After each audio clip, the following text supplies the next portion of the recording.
Hello to all of you on the live stream and to everybody who's joining me in this Zoom meeting. Thank you for coming out and participating in this VCN or VidWheel Creator Network meetup.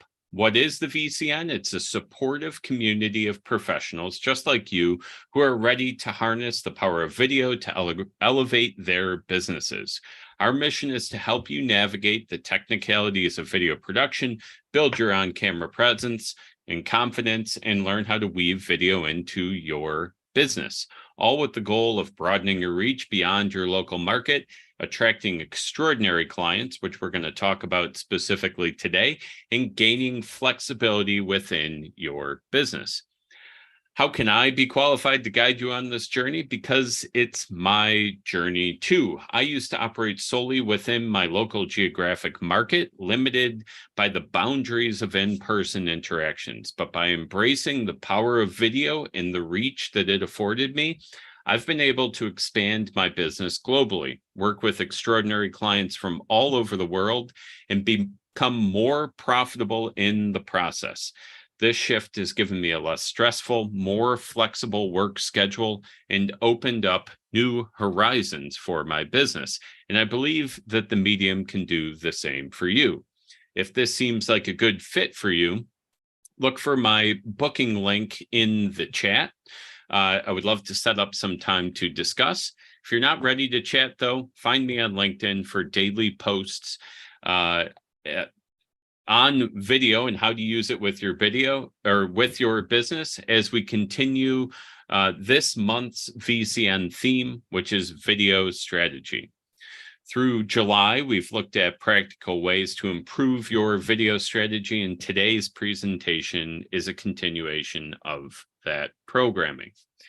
I want to let you all know, too, that next month we're doing something a little bit different than the VCN meetups that we've been working on for about 3 years now. As we enter August, it's traditionally a slower period for a lot of businesses. It presents a perfect opportunity to pause, reflect, and strategize on the future of your business. It's a great time to step back from the day-to-day and invest some time in planning your business's success. And that's exactly what we're going to do with an email course that we're launching that runs throughout August. It's called The Wheel: Branding and Awareness in Action. It provides tools, insights, and directions that you need to effectively leverage video and other technologies, not just to improve your brand visibility, but to build a more flexible and profitable business for yourself. You can sign up for that course for free on our events page at events.vidwheel.com. If you're already receiving emails from us, you're going to get it either way. So you don't have to do anything if you just want to receive the course. I will also drop that link in the chat. So with all that, let's get to the main event. I am presenting today, and I'm going to go ahead and spotlight myself. Here we go. And today I am presenting video strategy, maximizing growth with extraordinary clients. And we will here. This presentation is all about finding out who your extraordinary clients are. And we'll get into that in a moment here.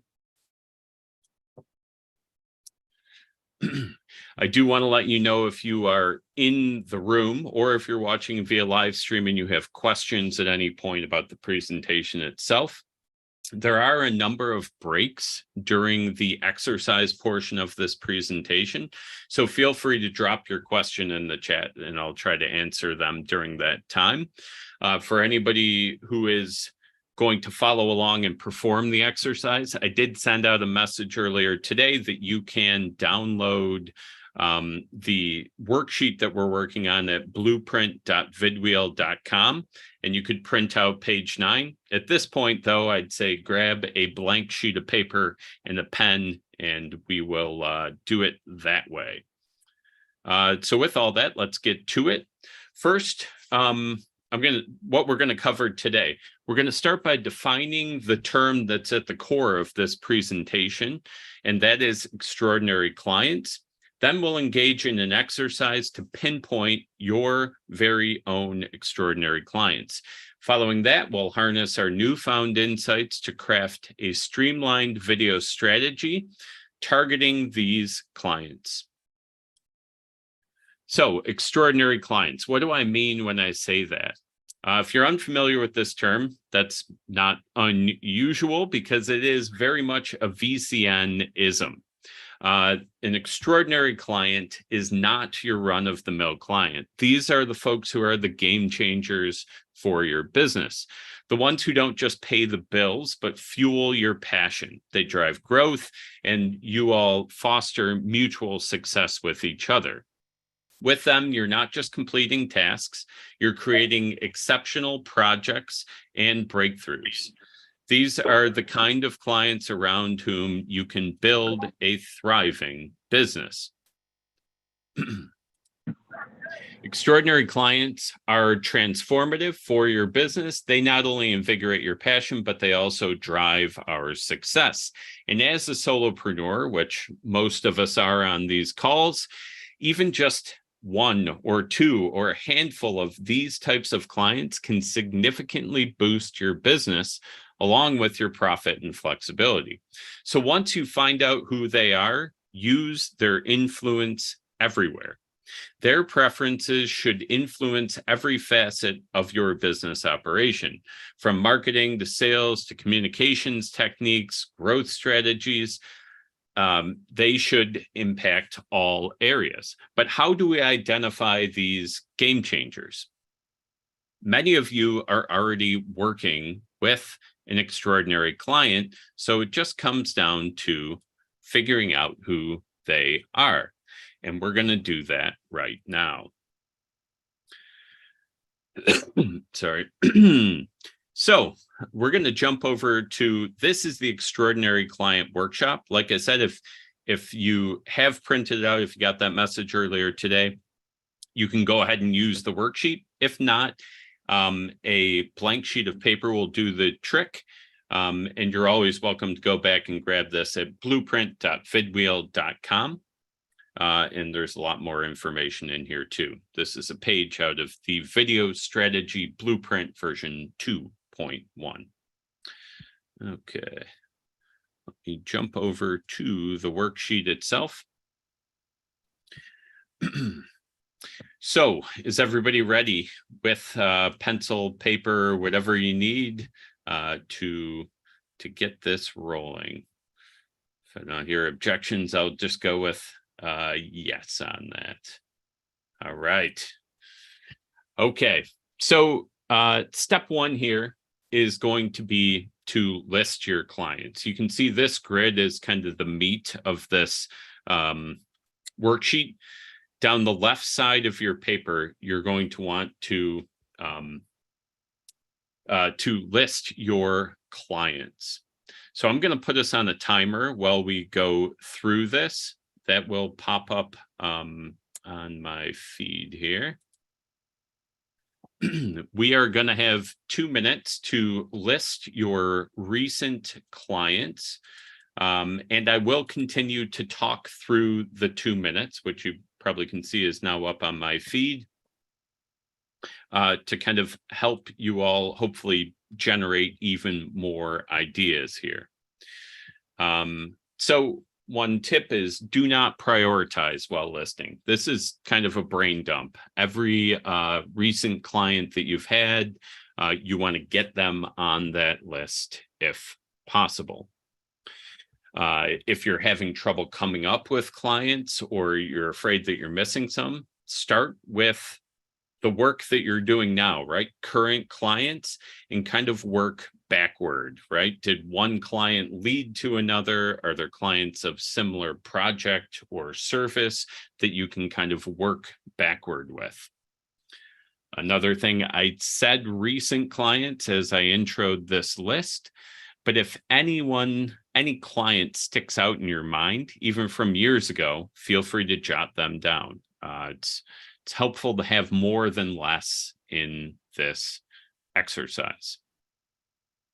Think about your best projects. What are things that just turned out awesome?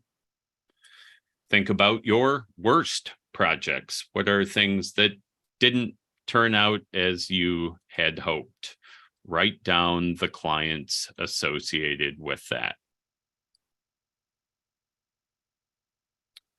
Who is the most interesting client that you've ever worked with?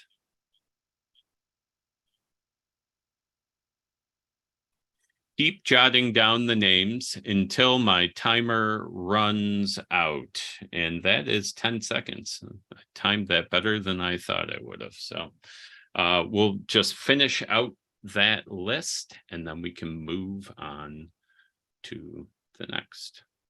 There it is. Time is up.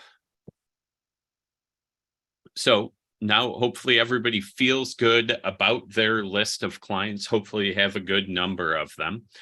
The next thing we are going to do is we're going to rate these clients. And this should be don't overthink it, I guess, is the short version. This should be pretty reactionary. But on a scale from 0 to 3, we're going to rate these clients based on time.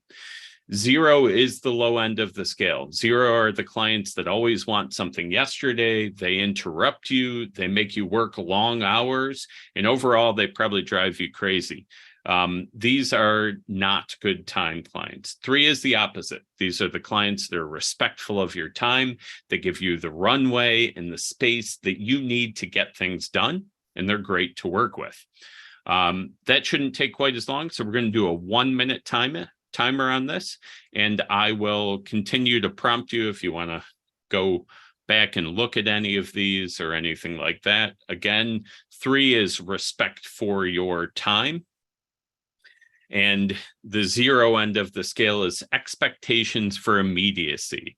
It can be especially unpleasant if that immediacy is, based on how they're doing business versus anything, to do with project situation or anything like that. Do these clients disrupt your schedule, or are they accommodating to it? Another thing to look at is disproportionate time demand. So if you had 2 clients on your list with similar projects, did one demand a lot more time than the other to get a similar outcome and result? Okay. And the timer's up on that one. So next we will look at rating these clients in this next column here based on value. So this again is going to be a 0 to 3 rating scale, 3 being that they bring tons of value to your business, and 0 being that they bring little to no value. I'll start that timer and talk through some of the things to consider. One of the things I always look out for is price negotiations. Did this client pay you your full rate without asking you to reduce or change it for them? Or did they, really give you a hard time about pricing? Another thing is payment punctuality. That can be super important to a solopreneur, especially. Are they paying on time, or do you have to chase invoices? Third thing to consider is profitability. So if you were to go up the list to those 2 clients that had a similar project and one took less time than the other, that's probably a more profitable client. And the other thing to consider are non-monetary values. Does a customer bring you a ton of referrals? Do they get you in a room that you want to be in? Okay, so that is the rating based on value. The next thing we're going to look at is this third column here. We're going to do a quick rating from 0 to 3 based on project. On the positive side of this, the 3s are projects that you really like doing. It's something that excites you. And on the other end of the spectrum are projects that don't work out well or you hate doing. I don't think any of us got into business to do work that we hate doing. So if that comes up, that's a 0. All right, I'm going to start this timer, run through your list. And these are some considerations that can help you sort out that rating. Past project results. Did the projects turn out good or really bad? Enjoyment of the work. Does this work make you spring out of bed in the morning, or something that makes you hit the snooze alarm when it's time to get ready to work? Another big one here is process. So smoothness of process. If you have processes that you require your clients to follow, did they follow those processes, or did they require tweaks to make them kind of fit into your services or project? Also, if they have processes of their own that they've kind of imposed on you as a vendor, do those processes jive with the way that you like to work? All right. Is everybody feeling good about all that? If you're panicked, feel free to put something in the chat. No, I don't see any panic. So we're going to move on to the math portion of this exercise. So it is not hard math, but we are going to do a little. So you're going to multiply time times value times project to get a total rating for your clients. Now, there's a reason that we multiply here, and that's because if you have a 0 in any one of these categories, then this client is not good for your business. They're hobbling your business. There's huge opportunity costs if they're eating up all your time or not profitable enough for you or whatever you want. So if you have a 0 in any one, it's going to end up being a 0 as a total. You do not want more of these clients. They are not what you want to grow a flexible and profitable business. On the other end of the spectrum, if you have a client with all 3s, that's an extraordinary client.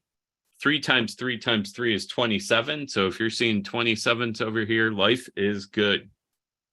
If you have clients that come up short in one category, 3 times 3 times 2 is 18, which is also a very good client. And there's nothing wrong with those folks either. They're usually very good for your business. And so the next thing that we are going to do, and we'll take a few minutes to kind of sort this out.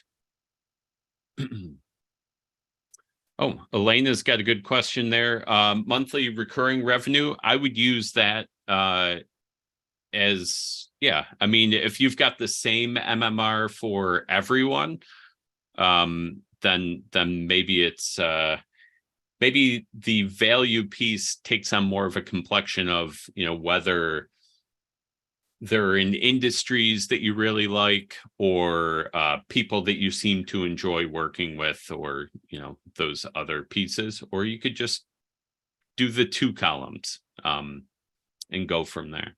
So, okay, so now we're going to analyze what we came up with here. If you've got clients with a total score of 0, cross them off your list and kind of take note of who they are. They're not clients that you want more of. You're going to want to circle your highest rated clients, and everybody could pop, if you'd like to, you can pop in if you have 27s into the chat. If you don't have 27s, but you have 18s, just pick your top rated clients. Hopefully everybody's got 3 or more of those. If you don't have really highly rated clients, that's okay too. This is just something that you'll want to work toward, right? So we could go deeper into it, but look at the places that people are typically coming up short of your hopes and expectations, and kind of work on ways to do better there, I guess, is the short version. Okay, we are going to get back to the timer. I'll again talk through this, but what you're going to want to do is those circled clients. And if you're using the worksheet itself, you could start to write in some stuff up here for the profile.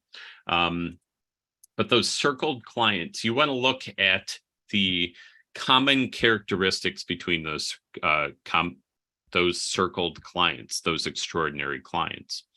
You can start with the really basic things. You can go with the demographics: age, gender, location, education level, the vertical of business that they're working within, or the type of business they are.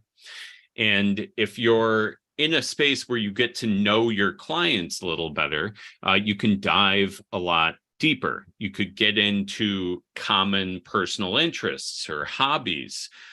You could get into the origins of the business relationship. So if all of your best clients are coming from one marketing funnel that you have, that's the funnel you want to work on. The common things too that might come up between these clients are if they all came in searching for the solution to a certain problem. And you can get weird with this. You can go deep, right? If you know these clients well, feel free to really think it through and try to figure out what some of these defining characteristics that they have in common are. There could be, any number of reasons that you're resonating with certain people, and it's most important to start with recognizing that you're resonating with a certain demographic. So as you're working through this, start to write up an extraordinary client description based on those connections that you just made between the folks on this list. And I will hop back over here to our presentation. Does everybody feel okay with that for now? We'll have a chance to work a little more on it, but we'll get through the rest of the presentation here and go from there. Okay.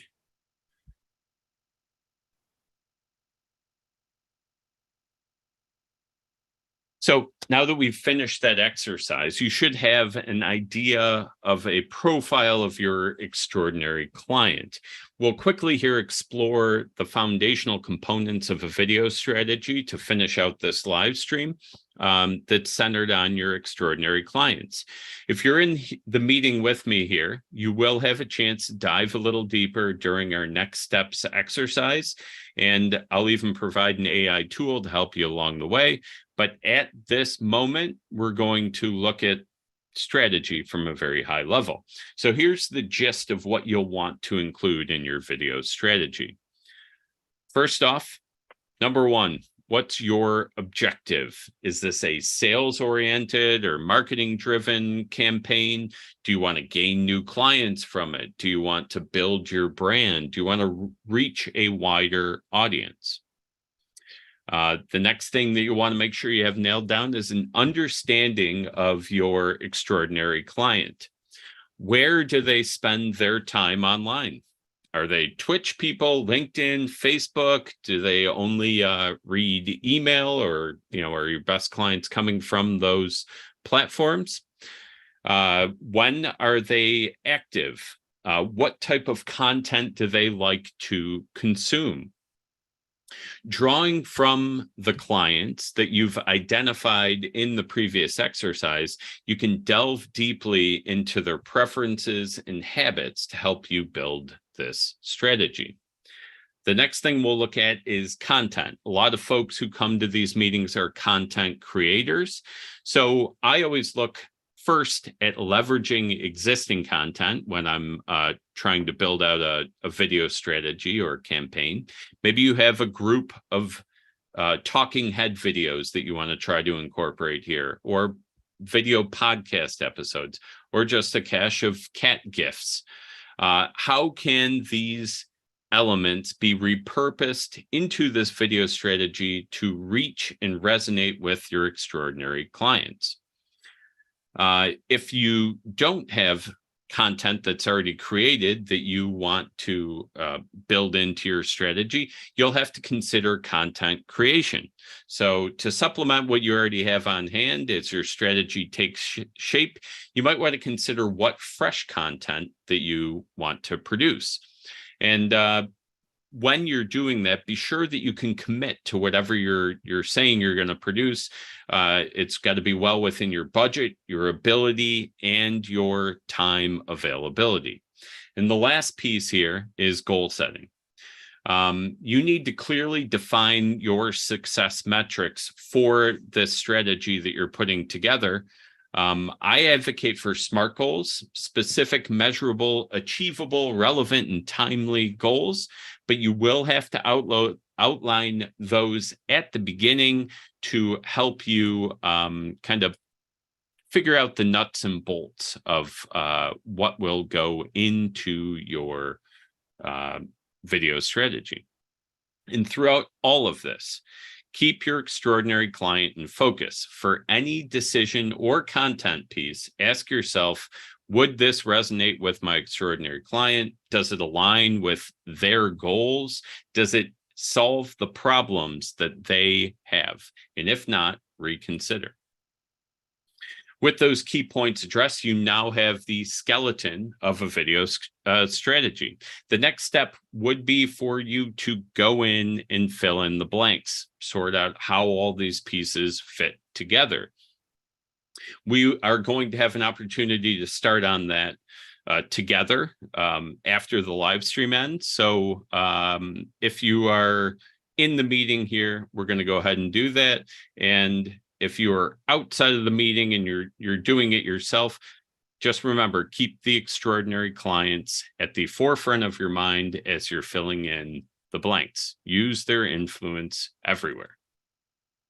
And with that, we're going to wrap up the presentation point. We defined the extraordinary clients. We went through an exercise that hopefully helped you identify who they are in your business. And we put together a simple outline for a video strategy. So again, I'll reiterate, if you're in the meeting, we will I'll give you a chance to ask a few questions and we'll get into the next steps exercise. And if you joined us from Livestream, thank you all for coming out. I am going to go ahead and shut down the live stream now. If you are interested in any of this info and you want to find out more, feel free to reach out. In the live stream description, there's a place where you can reach out to me or book an appointment. And with that, I'm going to shut down our live stream, and you all in the meeting will get a chance to ask your questions.